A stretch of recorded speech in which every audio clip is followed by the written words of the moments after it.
L'histoire que je vais vous raconter aujourd'hui se déroule en Algérie, dans le petit quartier de Del Ibrahim de la wilaya d'Alger. Nous sommes le 10 février 1960. Il fait nuit. Nous sommes en plein hiver et dans le quartier, tout le monde est endormi. Le silence est complet et dans la maison des Boupacha, personne ne se doute que dans quelques minutes, un événement viendra dramatiquement changer leur vie. Dans quelques heures, une grande partie de la famille de Djamila sera arrêtée et transférée à la prison de Barberousse. C'est à ce moment-là que commencera le calvaire de Djamila Boupacha. Ces événements, elle s'en souviendra toute sa vie, même 55 ans après, lorsqu'elle racontera les tortures qu'elle a subies pour les mémoires de l'Algérie. Et aujourd'hui, je vais vous raconter son histoire. Ça fait 1 an, mais je me souviens de tout. Chaque moment, chaque mot, chaque geste.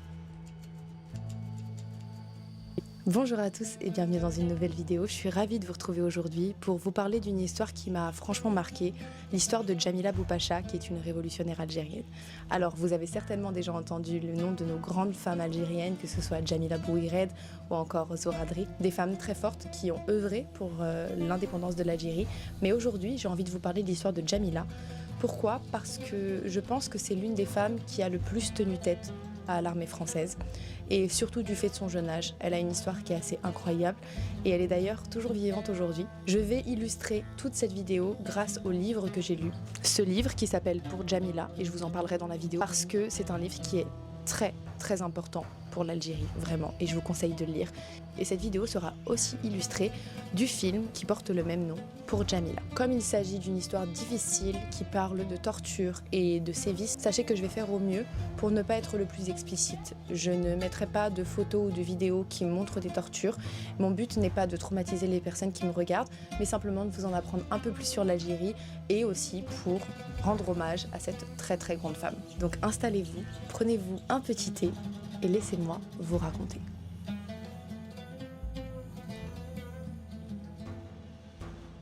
Djamila est née le 9 février 1938 dans un petit quartier à Saint-Eugène-Belorine, qui était un quartier plutôt bourgeois peuplé d'Européens. Ses parents, Abdelaziz Boupacha, et sa maman, Zoubida Amarouche, la scolarisent dans une petite école. Mais sa scolarité sera vite écourtée en 1958 avec le début d'une nouvelle guerre, la guerre d'indépendance algérienne. Alors à cette époque-là, Djamila, elle a 16 ans. Et comme tous les Algériens de cette époque, l'injustice de son pays lui crève l'estomac. Et ce qu'il faut savoir, c'est qu'elle voit régulièrement son père militer justement en faveur de l'Algérie libre, car son père fait partie du mouvement pour le triomphe des libertés, qui a été fondé par Messali Hadj.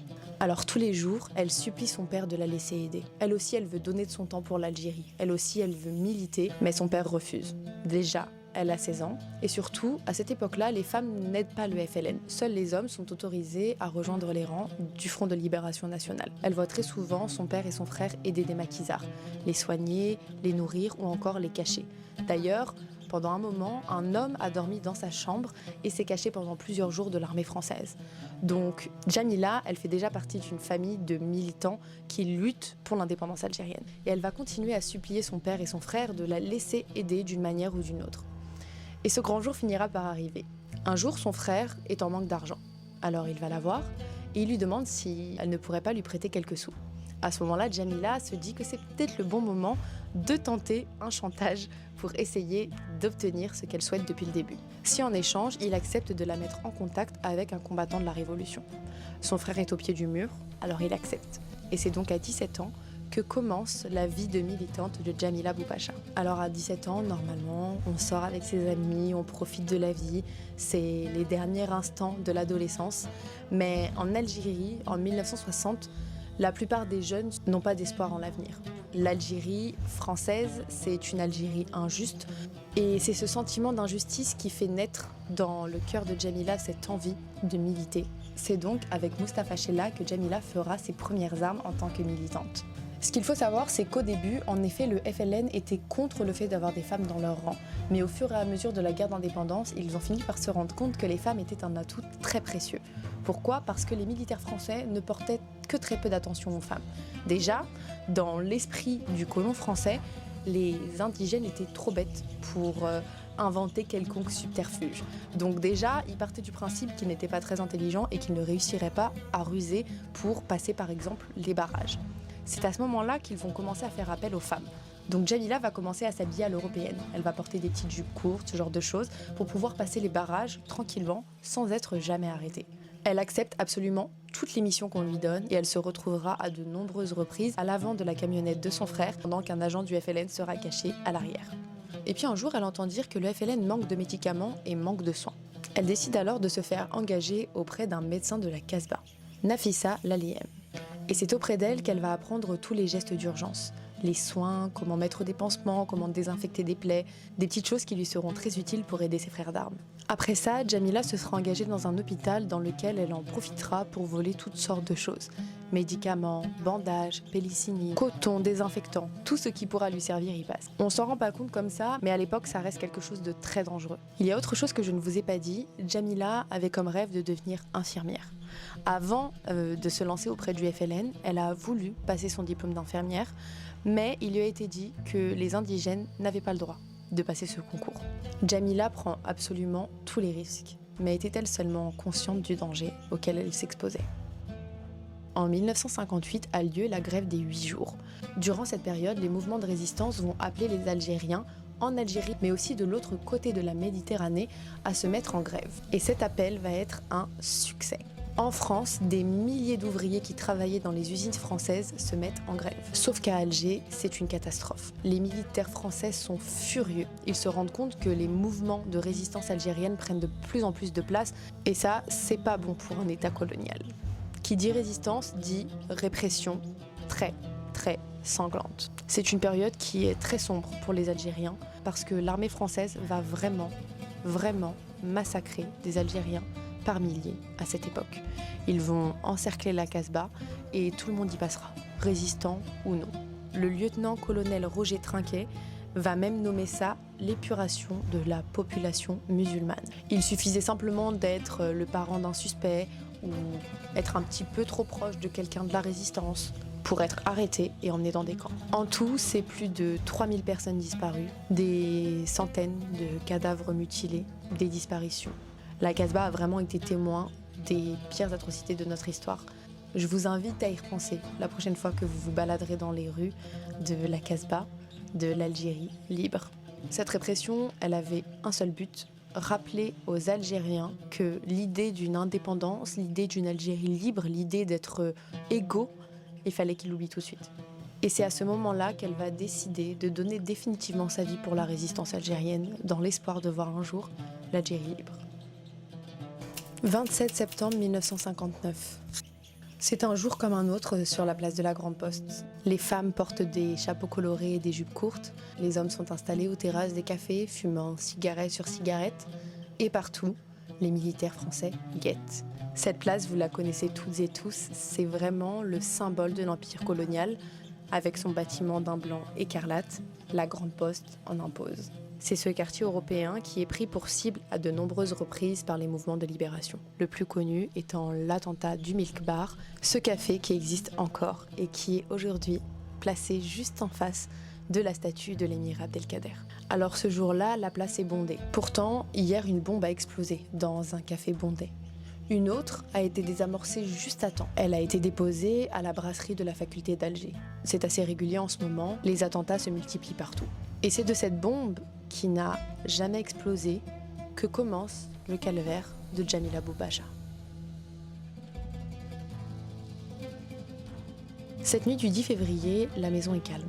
La nuit est silencieuse pendant qu'une équipe d'intervention encercle la maison des Boubacha. Ils sont là parce qu'ils ont reçu une information majeure. 2 chefs maquisards, Si Mourad et Si Djamel, seraient cachés à l'intérieur. Alors, les militaires se préparent de leurs grosses bottes et d'un coup sec, ils défoncent la porte de la maison. Réveillée en sursaut, la famille se réunit dans le salon sous les coups des militaires français. Ils se mettent alors à fouiller, persuadés de trouver quelque chose, mais malheureusement ils ne trouveront rien. Où sont les maquisards ? Où sont-ils cachés ? Mais personne ne répond. Alors les militaires frappent.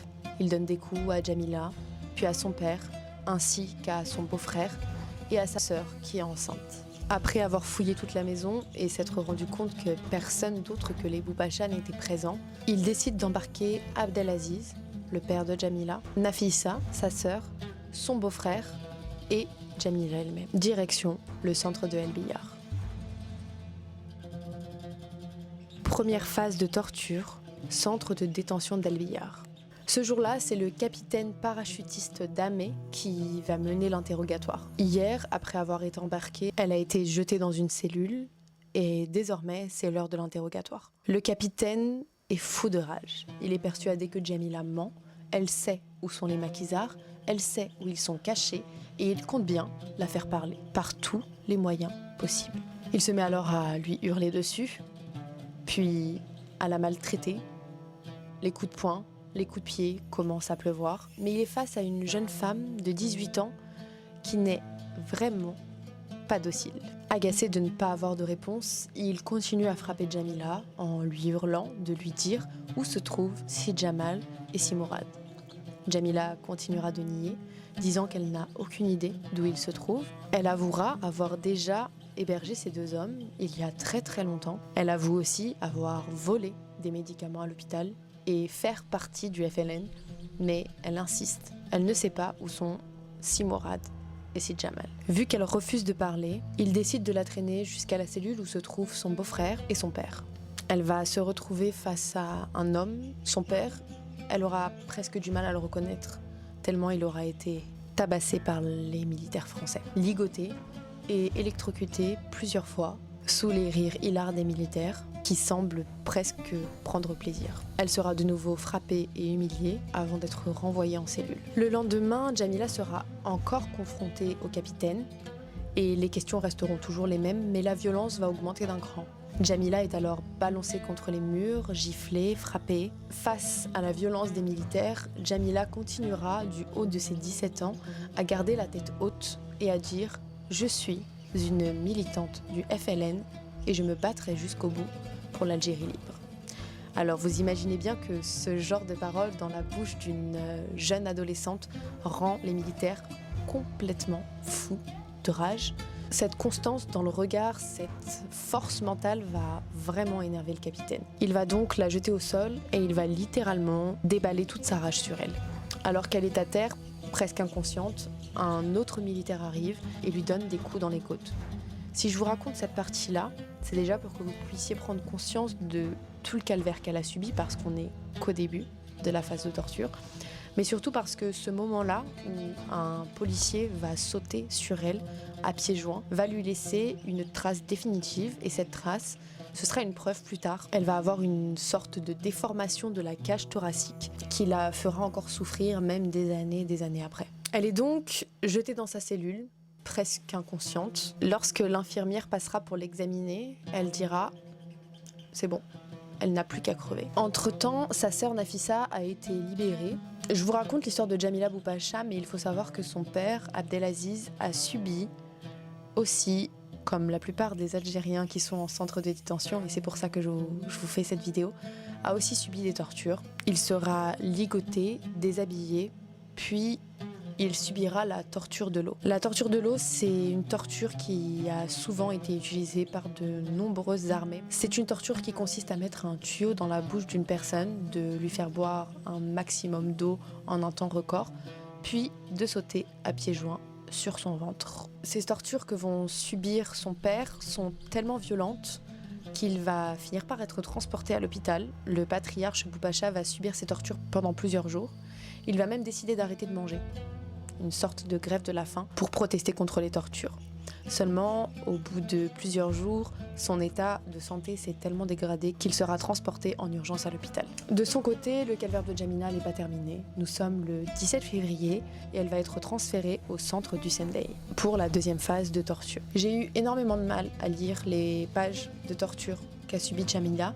Pour que vous puissiez comprendre réellement ce qu'a subi Djamila, je vais simplement vous lire ses propres mots. Après 4 ou 5 jours, j'ai été transférée à Hussein-Dey. C'était, comme on m'avait indiqué, pour connaître le second degré. J'ai appris alors ce que cela signifiait. Des tortures à l'électricité d'abord. Les électrodes ont été placées au bout de mes seins et comme cela ne tenait pas, un de mes tortionnaires les a collés à ma peau avec du scotch. Puis, ils ont bu de la bière et l'ont craché partout sur mon corps. Ces électrodes, on me les a posées sur les jambes, à l'aine, aux et sur le visage. Puis, après la torture électrique, on alternait avec des brûlures de cigarettes, des coups de poing et pour finir, le supplice de la baignoire. Alors tous ces supplices, ils ont été infligés à Jamila pour la faire parler. Et dans la baignoire, alors qu'elle est nue et ligotée, tenue par plusieurs hommes, Jamila va avouer avoir posé la bombe de la faculté. Mais pas seulement. Elle va se mettre à avouer absolument toutes sortes d'attentats ayant eu lieu en Algérie. Ce qui va complètement rendre fou le capitaine, qui comprend parfaitement qu'elle ment, car les auteurs des attentats qu'elle cite ont déjà été arrêtés. Et c'est à ce moment-là que les tortures vont encore monter d'un grade. Elle est alors jetée sur le sol et elle va être brûlée avec une bouteille. Elle s'évanouira dans son sang, puis un militaire la balancera dans sa cellule, disant que le mouton pour l'Aïd est prêt. Jamila restera inconsciente pendant presque 2 jours. Dans la même cellule qu'elle se trouve Zineb Laroussi, qui sera donc témoin des souffrances qu'a vécues Jamila. Retenez bien son prénom, c'est important pour la suite. 24 février, 15 mars, 3e phase de torture. De retour au centre d'El Biar, Jamila n'est plus que l'ombre d'elle-même. Elle n'est plus en mesure ni de se débattre, ni même de donner une quelconque information. Le capitaine Damet est de retour et il va tenter une dernière approche avec Jamila. Il lui propose d'infiltrer le FLN et de lui apporter toutes les informations. En échange, elle sera libérée. Vous imaginez bien que Jamila refuse et continue à crier que l'Algérie sera libre. Le 15 mars 1960, après plus de 33 jours de détention, 2 officiers viennent chercher Jamila. Ils s'assurent que les traces de torture ne se voient pas trop, car aujourd'hui, elle va être présentée à un juge. Alors les officiers la briefent. Tu répètes tes aveux, tu ne parles pas des tortures. Jamila est donc emmenée jusqu'au tribunal. Une fois arrivée dans la pièce, face à elle, le juge, on va lui demander de réitérer ses propos, et notamment ses aveux vis-à-vis de la bombe. Quand le juge demande à Jamila si elle a bien posé cette bombe, Jamila répond oui, le regard complètement vide. Il se met alors à énumérer toutes les peines et toutes les choses qu'elle risque, puis lui demande si elle a quelque chose à ajouter.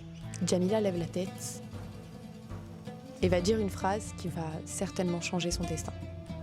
Oui, j'ai quelque chose à dire. Inscrivez que j'ai été torturée au centre du Sendai et que je veux voir un médecin.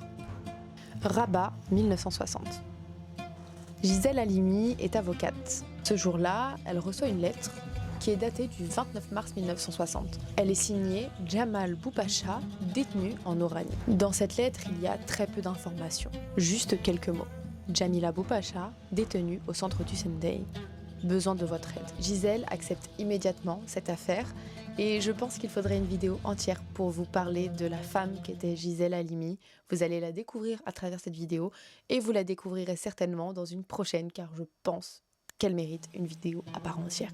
Gisèle accepte cette affaire sans même connaître les tenants et les aboutissants. Dans la lettre, il n'est ni question de torture, ni question de bombe, juste de défendre une Algérienne. Quelque temps après, Gisèle va recevoir une lettre chez elle. Une lettre qui sera signée Jamila Boupacha.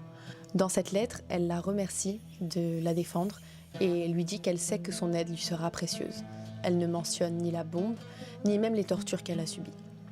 Gisèle accepte, sans avoir l'idée qu'elle va s'engager dans l'un des procès les plus médiatisés de la fin de la guerre de l'indépendance. Gisèle se rend pour la toute première fois à la prison de Barberousse. C'est la première fois qu'elle va rencontrer Jamila, la première fois qu'elle va voir sa plaignante et surtout qu'elle va découvrir le dossier. Sur le chemin, en traversant la grande cour qui la relie aux détenus, elle se demande à quoi ressemble Jamila.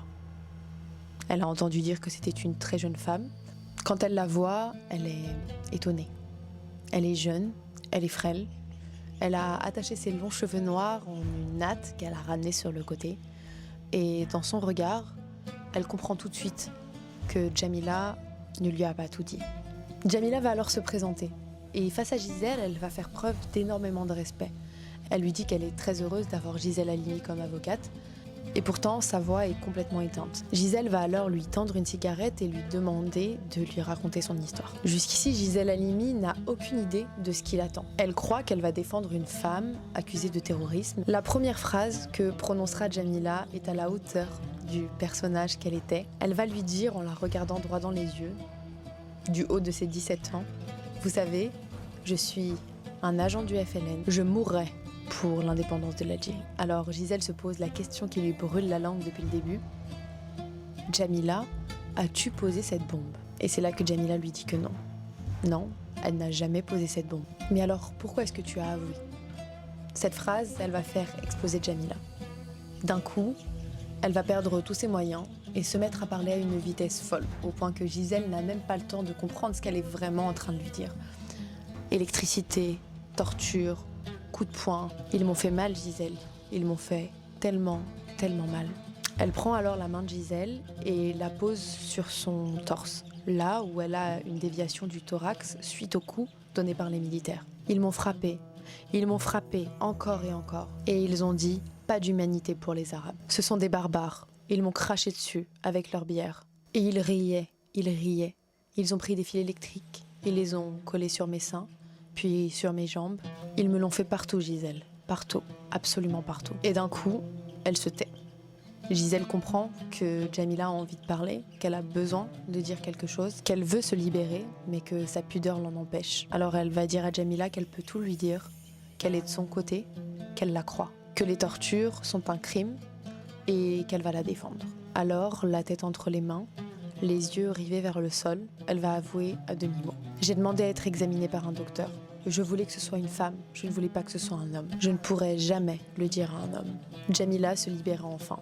Et comme pour prouver ses dires, elle ouvre sa chemise et montre à Jamila sa poitrine sur laquelle il y a de nombreuses traces de cigarettes. Gisèle sort alors un carnet et elle se met à écrire, frénétiquement, absolument tous les dires. Elle demande à Jamila de tout lui répéter, du début à la fin, sans oublier un seul détail.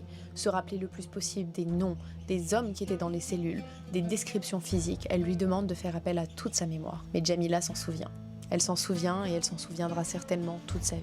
Alors elle lui raconte une deuxième fois son histoire, mais cette fois, Gisèle prend des notes, déterminée à transformer ce procès pour terrorisme en procès pour torture. Dans le livre que je lis, on a le droit à toutes les pensées de Gisèle. Et dans ces pensées-là, il y a un mot qui revient le plus souvent, c'est la honte. La honte d'être avocate, de défendre la justice, mais de voir que son pays, qui se dit être le pays des droits de l'homme, fait subir de telles tortures à des êtres humains. Elle se rend compte alors qu'on est très loin du simple dossier dont lui a parlé son collègue.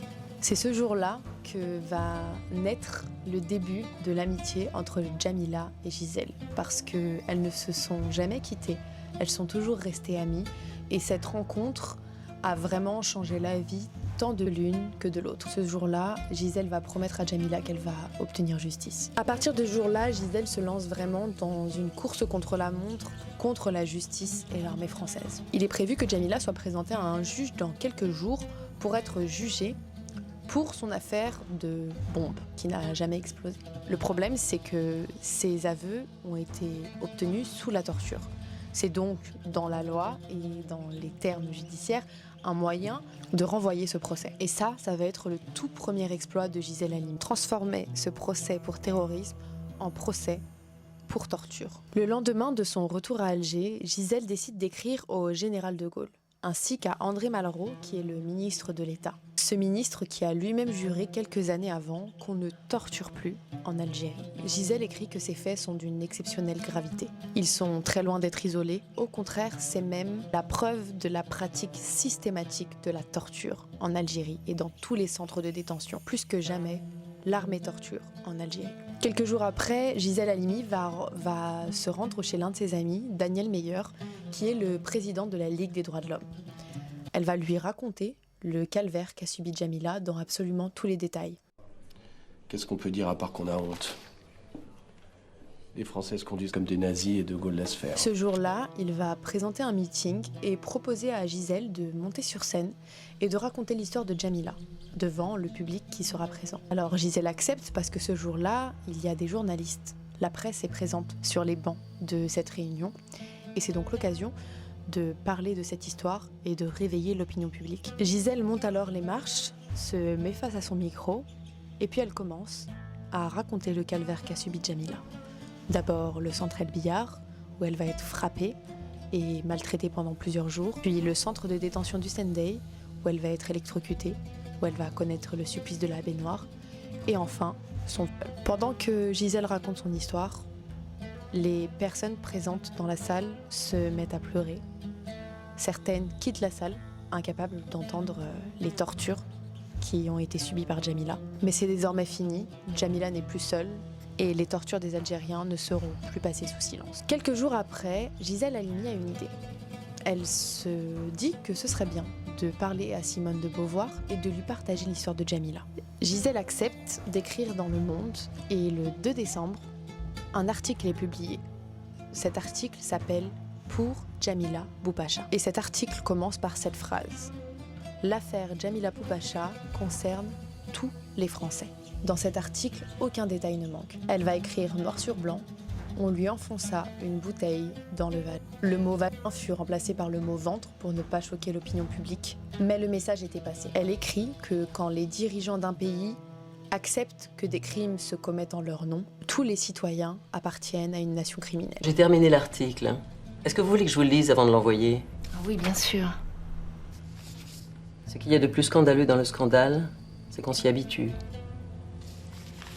Il semble pourtant impossible que l'opinion demeure indifférente à la tragédie qu'est en train de vivre une jeune fille de 22 ans, Jamila Boupacha. Après cet article, Jamila est devenue un symbole contre la torture en Algérie. Quelques jours après, des milliers de lettres sont envoyées au monde. Elles viennent du monde entier. France, Angleterre, Italie, mais aussi Union soviétique, Égypte, Costa Rica. Les gens étaient totalement indignés. Un habitant du Finistère écrit même « Ancien résistant, cela me rappelle trop les procédés de la Gestapo. Je ne suis qu'un Français parmi tant d'autres, mais si ma signature peut contribuer à quoi que ce soit pour mademoiselle Boupacha, je vous la donne de bon cœur. » Des centaines de lettres et toujours la même conclusion. Si vous pouviez dire à cette pauvre Jamila que nous avons honte pour la France, nous ne pourrons plus jamais enseigner la morale de la même façon. Jamila est devenue un symbole de la lutte contre la torture, mais pas seulement pour elle, pour tous ces Algériens enfermés dans les centres de tri qui subissent encore les tortures à l'heure à laquelle les Français découvrent son histoire. Le 15 juin 1960, Jamila écrit une lettre de remerciement. Cette lettre, elle est présente dans ce livre et je vais vous la montrer et peut-être aussi un peu vous la lire. Je suis infiniment touchée de l'aide que vous m'apportez et dont m'a parlé Maître Gisèle. Depuis qu'elle est entrée dans ma prison et malgré les tortures que j'ai subies, qui sont le cauchemar de tous, mon sort me paraît merveilleux. Pendant que je souffrais sous les coups de mes bourreaux, j'étais sûre que nous n'appartenions plus aux genres humains. Vous m'avez redonné confiance en vous et en la justice. Le peuple algérien mène une lutte pleine de souffrances, dure mais juste. Votre exemple prouve que quelles que soient vos opinions sur le problème algérien, les Français n'acceptent pas d'être des tortionnaires ou des complices. Je suis une militante du Front de Libération Nationale. J'ai des frissons en vous le disant. Parce que je crois à la liberté et en la justice. Quand j'étais dans les camps de torture, je croyais que la barbarie était revenue. Aujourd'hui, grâce à vous, je suis sûre qu'il faut encore espérer. Du fond de mon cœur, merci affectueusement à vous tous, votre amie Jamila Boupacha. Lisez ce livre, vraiment. Le 19 mai, Gisèle rejoint Jamila à la prison Barberousse. Elle lui saute alors dans les bras. Elle est très émue par l'article. La première chose qu'elle lui dira, c'est « Quel article, hein ? Quel article ! Partout, il faudrait des Simone de Beauvoir. Partout, pour tous nos frères d'armes. Tu dois comprendre, Gisèle, ce n'est pas de la haine que l'on a. Nous, on veut juste être comme vous. On veut être comme tous les autres Africains. On veut être normaux. On veut être libres. » De l'autre côté, l'armée française, elle, essaye de couvrir ses arrières, bien entendu. Zineb Laroussi, qui était détenue dans la même cellule que Jamila, est donc le seul témoin à l'avoir vue après avoir subi les tortures. Elle va donc être la première personne que les militaires vont tenter de détourner. On va alors lui promettre la liberté, l'annulation de toutes les charges qui pesaient contre elle. Tu seras libre, tu pourras rentrer chez toi. Il te suffit juste de dire une seule chose. Jamila est une menteuse. Elle est complètement folle. Plus tard, lorsqu'elle sera entendue en témoin dans cette affaire, elle dira que Jamila était une menteuse. Elle revenait totalement normale de ses interrogatoires avec les militaires. Elle riait même avec eux. Elle n'a jamais subi de torture. D'autres détenus vont se porter volontaires pour témoigner en faveur de Jamila. Il faut une force et un courage incroyables à cette époque-là, quand on est une femme détenue dans un centre de détention et accepter de témoigner contre l'armée, cette armée même qui vous tient en détention. Je vous laisse imaginer la force et le courage qu'il leur a fallu à ces femmes-là. Elles n'ont demandé qu'une seule chose, évidemment, c'est d'être transférées dans une prison en France afin de pouvoir donner tous leurs témoignages correctement. Elles vont d'ailleurs subir de nombreuses violences et beaucoup de chantage pour tenter de les faire changer d'avis. Mais elles ne changeront pas d'avis. Le procès. Le premier exploit de Gisèle sera celui de transformer le procès pour terrorisme en procès pour torture. Après avoir transformé le procès pour terrorisme en procès pour torture, Gisèle se rend compte que le meilleur moyen de défendre Djamila, ce serait de transférer ce procès en France. Car, je vous passe absolument tous les détails, mais elle a énormément de problèmes avec les juges qui se trouvent en Algérie. Et je vous invite à regarder le film pour mieux comprendre. Face au président de la Cour de cassation, Gisèle et Simone vont expliquer la situation de Djamila. Et voici ce qu'il va leur répondre. Est-ce qu'on peut vraiment appeler torture les actes que vous dénoncez? Il y a eu des excès. Quelques excès. Madame, vous leur avez fait du chagrin avec votre article. Je les ai vus à Alger, je les ai interrogés. Ils sont très bien élevés. Ils sont gentils. Il y en a un qui est ingénieur agronome dans le civil. Le fait que certains militaires soient gentils dans la vie courante et aient un comportement absolument normal n'exclut pas qu'ils deviennent en certaines circonstances des tortionnaires odieux. Ces gens-là n'aiment pas la France. Avec des bouteilles qu'on enfonce dans le vagin des filles, ce n'est pas étonnant qu'ils ne l'aiment pas, la France. Enfin, elle se prend pour Jeanne d'Arc, elle veut l'indépendance de l'Algérie. À Alger, Djamila continue, elle, d'être interrogée et auscultée par divers médecins. Ils concluront à demi-mot qu'elle a quelques cicatrices par-ci par-là, mais jamais le mot torture ne sera écrit dans les bilans de ces fameux médecins. Après des mois et des mois d'attente, le tribunal d'Alger finira par accepter le transfert de Djamila en France, à la seule condition qu'elle paye de sa propre poche 125 000 francs qui lui seront nécessaires pour être transférée à Paris. Vous vous doutez bien que Djamila ne possède absolument pas cet argent. Gisèle ainsi que le comité s'occuperont de lui payer ses frais afin de la faire venir à Paris. Ce jour-là, Djamila va monter dans un Dakota militaire et pour la première fois, elle va quitter son pays natal en direction de la prison de Fresnes. À son arrivée, elle est heureuse. Elle saute dans les bras de Gisèle qu'elle n'a pas vue depuis maintenant plusieurs mois et elle lui demande si elle aura enfin la chance de rencontrer Simone de Beauvoir. Djamila lui promet que oui, mais en attendant, elle doit rester dans cette prison. Elle va être auscultée par des médecins, de nombreux médecins, afin d'obtenir un vrai bilan. Maintenant, les tortures remontent à quelques mois, les cicatrices commencent à s'effacer, c'est maintenant qu'il faut récolter les preuves des sévices qu'elle a vécus. À ce moment-là, nous sommes en août 1961, en plein été. Donc Gisèle explique à Djamila qu'elle ne la verra pas pendant un certain temps, et d'ailleurs que c'est un moment où très peu de personnes viendront lui rendre visite, car nous sommes en pleine vacances scolaires, et qu'elle ne pourra la revoir que dans quelques temps. Djamila lui demande si elle va partir en vacances. Gisèle lui répond que oui, et pendant ces vacances, Gisèle ne cessera de penser à Djamila, dans sa cellule de Fresnes, toute seule.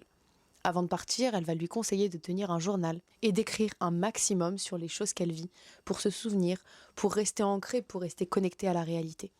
Alors Djamila, elle est dans sa cellule et elle n'apprécie pas vraiment la prison de France. Elle dit tout de suite à Gisèle que ses camarades ne sont pas gentils, la traitent de bico, lui disent de retourner dans son pays. Gisèle lui promet de tout faire pour l'aider à se sentir mieux.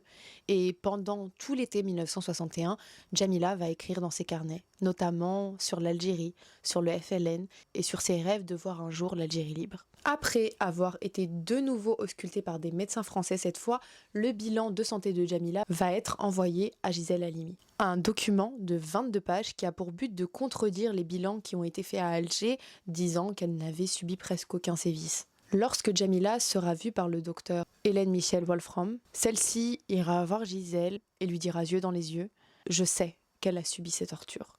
Je le sais. Je la crois. Vous n'avez pas besoin de me convaincre de quelque chose dont je suis déjà convaincue. » Gisèle va lui dire que c'est donc simple. Si elle a pu écrire noir sur blanc qu'elle a subi des tortures, c'est le début de la vérité. Mais même là, le médecin va lui dire « Vous savez, c'est très dangereux de se confronter à l'armée française. La vérité médicale, c'est important, oui, mais à quel prix ? Voyons. Je sais qu'elle a subi ces tortures. Je n'ai aucun doute là-dessus. C'est vrai que cette fille est formidable. D'une vérité, d'une pureté. Non, je vous avouerai que là, j'en dors plus. Vous nous avez mis dans un sacré pétrin. Excusez-moi, mais pourquoi ? Parce que nous sommes 5 médecins experts et que nous devons rédiger un seul rapport. Le problème, c'est que pour l'instant, on n'arrive pas à se mettre d'accord. Sur quel point? La bombe. Si elle a déposé cette bombe, certains médecins veulent qu'elle soit condamnée. Vous voulez dire que cela influencerait leur expertise? Absolument. Ils sont prêts à nier toute trace de torture. C'est pour vous dire que même au sein du système français, ceux qui sont pour la justice savent pertinemment qu'ils prennent des risques, de gros risques, en se mettant du côté de Djamila Boupacha. Au mois de septembre, Djamila est toujours enfermée à Fresnes car le procès n'avance absolument pas. Gisèle, de son côté, essaye tant bien que mal de faire bouger les choses, mais elle se retrouve face à un système qui l'en empêche complètement. Quelque temps après, elle va être transférée à la prison de Pau, cette prison dans laquelle il y a d'autres révolutionnaires algériennes comme elle, notamment Djamila Bouhired et Zora Drift, ainsi que Jacqueline Guérouj, qui ont été de très grandes figures de la Révolution. Si vous ne connaissez pas leur histoire, n'hésitez pas à me le dire, je serais ravie de vous les raconter. Elle va lier des liens définitifs car elles partagent en réalité la même histoire. Le 15 décembre 1960, le couperet tombe. C'est officiel, le procès va être retiré des mains d'Alger. Il se déroulera à Caen. S'ensuit alors toutes sortes d'interrogatoires avec Djamila ainsi que les témoins pour pouvoir reconstituer son histoire. Et c'est à ce moment-là, le 7 décembre 1961, que va avoir lieu un coup de théâtre. Zineb Laroussi, qui avait témoigné contre Djamila Boupacha, la traitant de menteuse et étant d'ailleurs le seul témoin qui pouvait corroborer ses dires, va avouer avoir menti. Transférée à Caen et présentée devant un juge afin de rappeler son témoignage, Zineb va avouer qu'elle a menti. Oui, j'ai menti. J'ai menti au juge d'Alger parce que je n'avais pas le choix. Djamila a été torturée, terriblement torturée. J'ai vu sa culotte tachée de sang, je l'ai vue inconsciente dans la cellule. Ça a duré presque 2 jours. J'ai même cru qu'elle était morte. Si j'ai menti, c'est parce que les militaires m'ont promis d'être acquittés. Ils m'ont promis d'être libérés. J'espère qu'un jour, Djamila me pardonnera. Djamila a été torturée comme tous les Algériens qui passent dans les centres de détention. À ce moment-là vient la partie la plus importante. Qui sont les personnes qui ont torturé Djamila? Quels sont leurs noms? Quels sont leurs grades? Est-ce qu'on a des photos d'eux? Comment est-ce qu'on va pouvoir les identifier? Alors Gisèle va faire des pieds et des mains. Elle va demander à l'armée de lui fournir la liste et les photos de toutes les personnes présentes dans le centre de détention d'El Billard ainsi que dans le centre de détention du Sendai pendant les 33 jours où Djamila a été torturée. Mais l'armée se couvre et personne ne veut donner les noms des personnes présentes. Djamila, elle, fera un très grand effort de mémoire pour se souvenir des noms qu'elle a pu entendre. Pendant cette audition, 3 photos de 3 hommes qui ont rencontré Djamila pendant ces tortures vont être glissées avec une dizaine d'autres photos de personnes innocentes. C'est un moyen de tester la véracité des faits de Djamila. Est-ce qu'elle ment ou pas? Je vous rappelle qu'on est presque 1 an après les tortures qu'elle a subies. Mais Djamila a une mémoire visuelle fulgurante qui va d'ailleurs vraiment étonner le juge. Devant elle, il va étaler les photos, des photos en noir et blanc de plusieurs hommes, des militaires, des gradés, des officiers. Et Djamila mettra moins de 2 minutes pour les identifier. Et puis le juge va tenter autre chose. Il va poser sur le bureau une machine de torture que Djamila connaît très bien.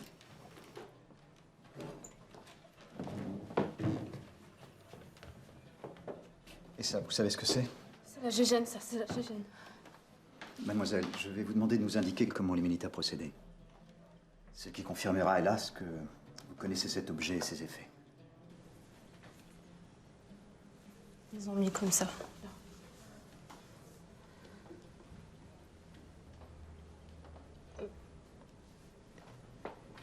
Mais ils m'ont craché dessus avec de la bière et les fils glissés.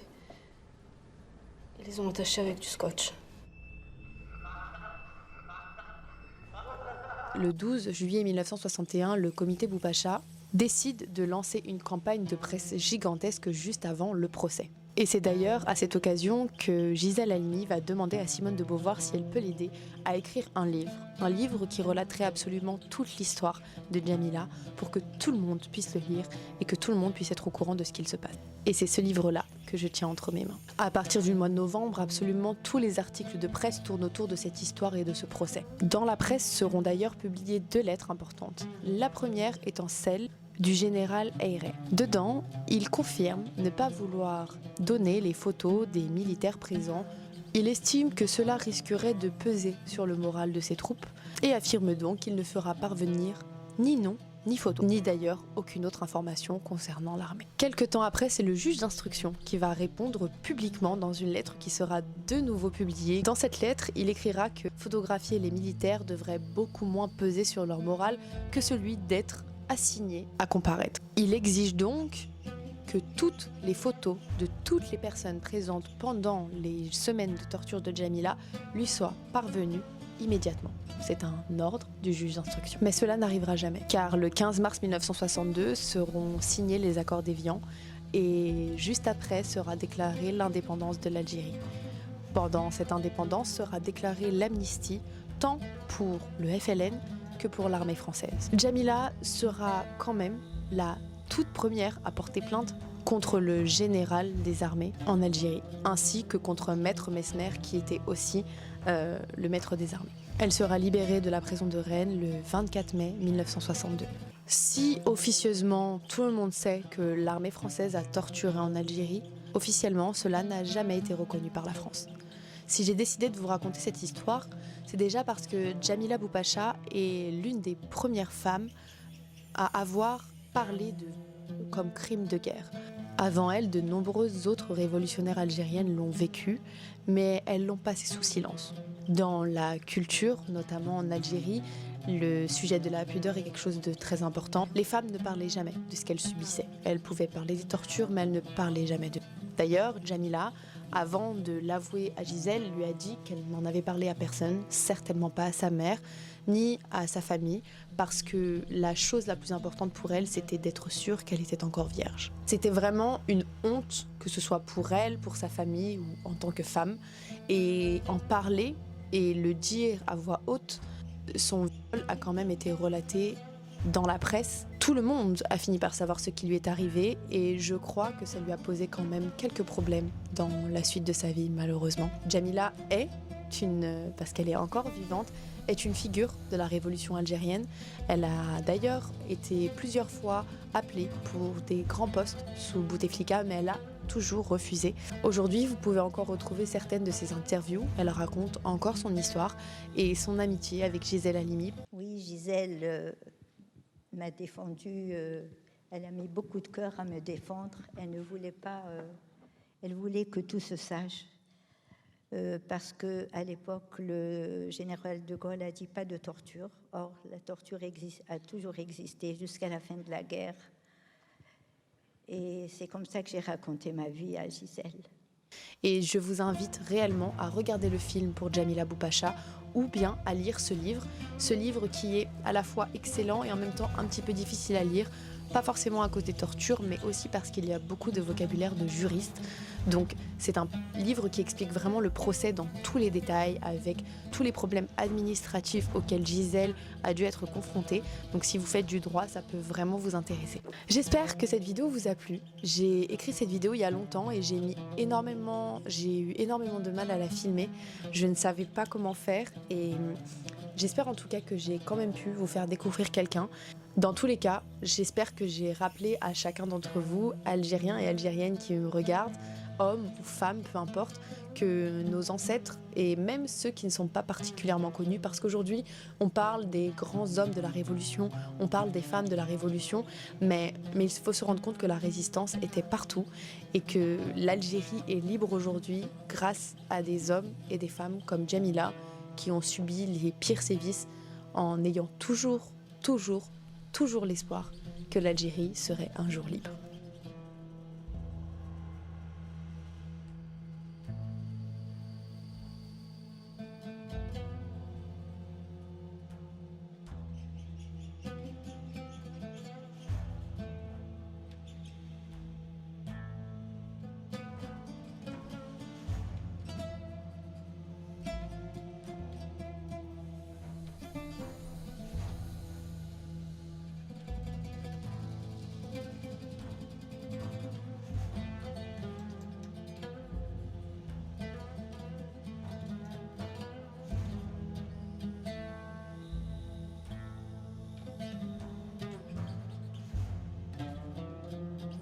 C'est la fin de cette vidéo, j'espère qu'elle vous a plu. Si c'est le cas, n'hésitez pas à me laisser un petit commentaire, ça me ferait vraiment plaisir parce que pour ce genre de vidéo, j'ai besoin de force. J'espère en tout cas que ça vous a plu. Et si c'est le cas, j'ai déjà une petite idée de l'histoire que je peux vous raconter. Donc n'hésitez pas à me mettre un max de j'aime et un max de commentaires, comme ça je saurai que cette vidéo vous a plu et je vous sors très très vite la prochaine. PS, j'espère que vous avez remarqué que je me suis enfin acheté un micro. C'est parce que j'ai eu ce micro que j'ai réussi à tourner cette vidéo. Je vous fais des gros bisous et je vous dis à la semaine prochaine. Bisous.